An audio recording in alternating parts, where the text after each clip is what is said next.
ચાલો, જય શ્રી કૃષ્ણ, જય જલારામ. જય શ્રી કૃષ્ણ, જય જલારામ. તો આ રીમાં બનાવે છે આજે પુડલા. શેના છે? મગની દાળના. મગની દાળના. ઓકે. તો આજે પહેલાં એક આપણે કોમેન્ટ્સની પહેલાં વાત કરી લે. આપણા સબસ્ક્રાઈબરના કોમેન્ટ્સ આવે છે તો એનો જવાબ આપવા છે. તો આનુબેન આપણે પહેલાં આપણા સબસ્ક્રાઈબરને જવાબે આપી દે.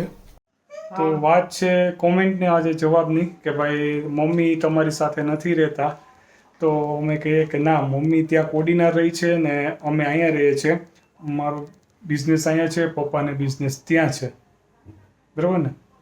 તો હજુ અમારા આનુબેન છે એ પણ કહે કે મને લ્યો તમે વિડીયોમાં. જય શ્રી કૃષ્ણ કરો બધાને. જય શ્રી કૃષ્ણ. હાય કરી દો, હાય કરો, હાય. હા, ચલો હવે પુડલું ઉથલાવી. બહુ બધી રિક્વેસ્ટ આવે છે કે તમે સીધું બનાવીને દેખાડો છો ને અમારા મોઢામાં પાણી આવી જાય છે. તમે અમને કહો કે તમે કેવી રીતે બનાવો છો. તો આ મગની પોતરાવાળી દાળ છે એ પલાળેલી છે. આમાં આદુ, લસણ ને મરચી નાખેલા છે અને હવે ઉપરથી ડુંગળી નાખી છે. અમને ચટાકેદાર બહુ ભાવે એટલે. હા, આ છે ને વિડીયો બનાવવામાં થોડીક વહેલી ડુંગળી નાખતા ભૂલી ગઈ.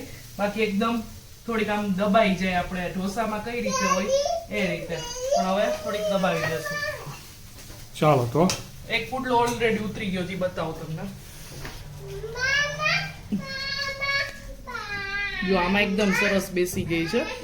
પુડલા છે, એની સાથે ચટણી છે ને દહીં ના સામેથી આવ્યા છે. આજે વરસાદ છે અમારે અહીંયા, એટલે ભજીયા, મિક્સ ભજીયા ને ચટણી.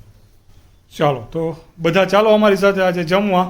હા, અમને એવી પણ કમેન્ટ્સ આવે છે કે તમે આવું સરસ અમને દેખાડો અને તમે જમવા તો અમને બોલાવતા નથી. તો ચોક્કસથી આવો ઘરે. અમારે જલારામ બાપાની ખૂબ અમારી ઉપર કૃપા છે. તમારે ગમે ત્યારે આવવું હોય ત્યારે આવી જાજો. અમારા ઘરે દરવાજા ખુલ્લા જ છે. ચાલો અંશુબેન.